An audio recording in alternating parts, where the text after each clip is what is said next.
Spencer is absolutely losing it over the election and lashing out at his followers. Here's what he posted in advance of the election that people are now trolling him for. If you won't accept Trump as your president, then leave. Okay. Like, you didn't have to tell me twice. Like, I was planning on leaving anyways. Remember that. He's planning on leaving anyways. Bye, girl.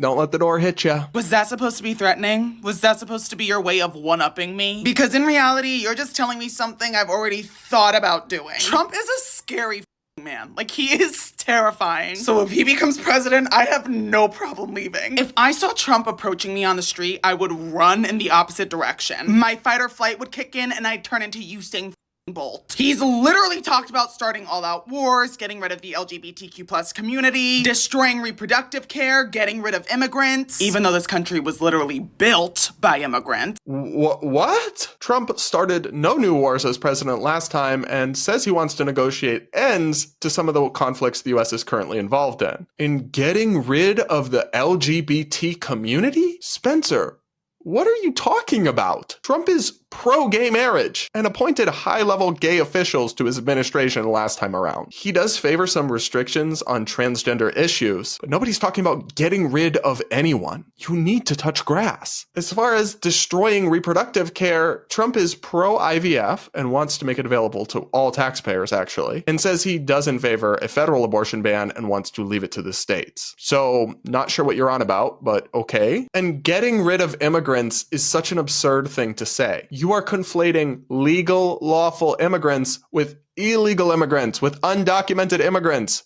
Those are not the same thing. And it's actually really offensive to legal immigrants for you to suggest otherwise. Now, I don't support Trump's plans for mass deportations. I think deportations should be targeted and focused on people who are actively harming the communities that they're in. But it's not too much to ask that when you critique Trump's immigration views, you remain tethered to reality, at least somewhat. Moral of the story, I don't feel safe around Trump. Kamala, on the other hand, I look at her and I feel safer. If I saw Kamala Harris walking in my general direction on the street, the Secret Service would literally have to stop me from running into her arms and having her hold me like a baby.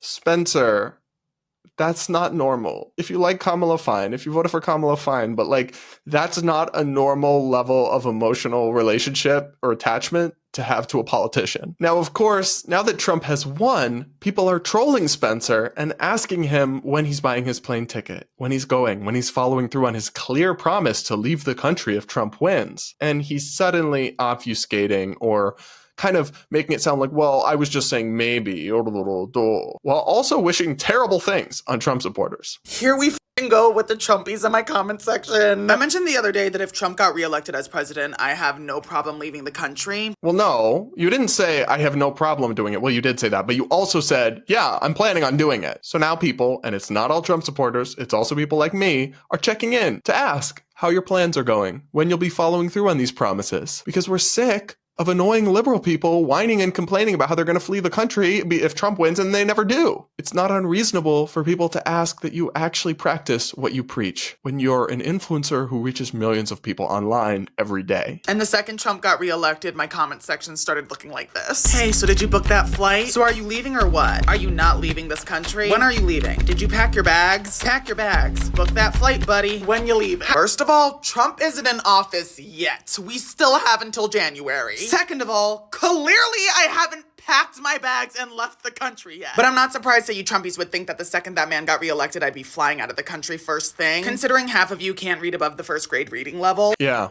Trump supporters just can't read. They're just illiterate. How many times do they have to lose before the liberal elites realize that their elitism and arrogance and smugness is exactly why so many people from such diverse walks of life are all trending towards Trump? But keep insulting everyone, looking down on everyone. It's working out great for you. However, if I didn't make myself clear before, let me reiterate. I said I have no problem leaving if Trump is reelected. And bitch, I meant that. I've already been looking up working visas in other countries. I've also been getting in contact with friends from other countries. Good. Go. And don't come back. Let's replace you with an immigrant who wants to come to this country and work hard and loves America and will add more value to our country than hysterical screaming into the camera with unhinged propaganda. Now, here's where this video gets really frankly evil. But if anybody should be leaving, or I guess the proper term would be evacuating, it should be you guys. Because it looks like there's a hurricane coming your way. And you know, I hate to say it, but it looks like Hurricane Raphael is gonna be touching down in a lot of red states. And I'm sure a lot of you airheads are still under the impression that these Democrats are the ones that made a weather machine to destroy the red states. But bitch, nobody has time for that. But you know who does have time for that? God. If this isn't a divine sign from the Lord himself, I don't know what is. Babe, this is actually evil. You just gleefully took joy out of the fact that a natural disaster is heading the way of people who disagree with you politically, including 40% odd of them who didn't vote for Trump, by the way, and tons of children below voting age. And regardless, just because people voted differently than you doesn't mean they deserve to have their homes destroyed or be killed in a natural disaster. That's actually evil. Have you no empathy or compassion for your fellow Americans at all anymore? And to say it's a sign from God not only is really ridiculous and offensive, also makes no sense, because presumably God's hand is at work in the presidential election, if you believe in that kind of thing. The truth is, you're just engaging in low IQ, hateful trolling because of your distorted political worldview that you've formed through consumption of incoherent propaganda. So yeah, people are following up to see if you're going to leave the country like you said you would, because we would all be better off.